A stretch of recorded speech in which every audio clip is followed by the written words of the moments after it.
화제 뉴스로 골라 과학 기자의 시선으로 분석하는 과학 본색 시간입니다. 네, 오늘은 최소라 기자와 함께합니다. 어서 오세요. 안녕하세요. 네, 오늘은 어떤 소식으로 출발해 볼까요? 네, 최근 담배에 관한 이슈가 많은 것 같습니다. 예. 특히 공공장소에 금연구역이 늘어나고 있고요. 이에 따라서 흡연자들과 담배를 피지 않는 사람들 간의 갈등도 심화되고 있는 것 같습니다. 맞아요. 네, 맞아요. 저도 뭐 길거리에서 담배 피는 사람들이 있으면 네. 눈살이 찌푸려지고 피해가게 좀 되죠. 불편하더라고요. 예. 네.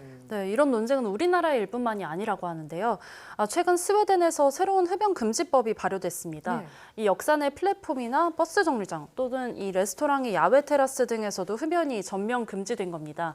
이 법에 따르면 스웨덴은 이 향후 6년 이내에 나라 전체의 완전한 금연을 목표로 하고 있습니다. 예. 대체적으로 반기는 분위기라고는 하는데요. 실효성 논란도 이어지고 있다고 합니다. 사실 뭐 흡연자분들은 담배 피울 공간이 없다라고 불편함을 호소하고 계시지만 공공장소에서만큼은 금연하는 게 필요해 보이는데요.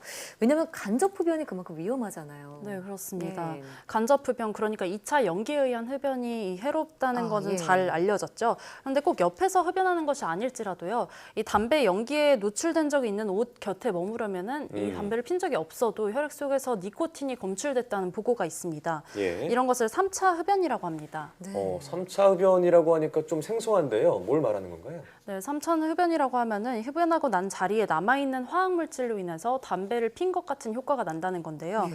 네, 옷이나 머리카락, 커튼 등에 묻은 유해물질이 몸에 흡수되면서 이 같은 현상이 일어나는 겁니다.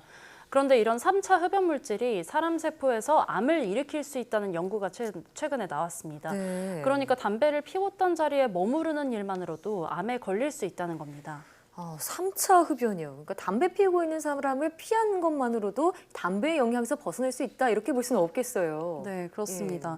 이제까지 3차 흡연이 나쁘다는 게 동물 실험에서는 알려졌었거든요. 그런데 사람 유전자에서 이 주는 악영향을 직접적으로 알아낸 것은 이번이 처음입니다. 미국 연구팀이 건강한 사람 4명의 코 속에 상피세포를 얻어서 실험을 했다고 하는데요. 이 세포를 3시간 동안 3차 흡연 물질에 노출했습니다. 그리고 RNA, 그러니까 유전 물질을 추출해서 분석을 해본 결과 이 산화 스트레스나 세포 생존과 관련된 유전자 389개 돌연 변이가 생긴 것으로 나타났습니다. 예. 이 가운데 382개는 유전자가 과발현됐다고 하고요. 또 7개는 발현이 감소했다고 합니다. 예. 이뿐만이 아닌데요. 세포 내 미토콘드리아라는 이 소기관이 있습니다. 세포가 살아 숨쉴 수 있게 해주는 이 에너지를 생산하는 아주 중요한 소기관인데요. 예. 연구에 따르면요, 이 3차 흡연 물질이 미토콘드리아를 방해해서 결국 세포 사멸을 일으킨다는 것도 알아냈습니다. 그러니까 3차 흡연 물질이 유전자 돌연변이를 만들고 세포를 죽음에 이르기까지 한다. 근데 이게 3시간 안에 이루어진다고 하니까 더 심각하게 느껴지는데요. 네, 그렇습니다. 연구팀은 이런 3차 흡연 물질에 지속해서 노출될 경우 이 암이 발생할 위험도 커지는 것으로 분석을 했습니다.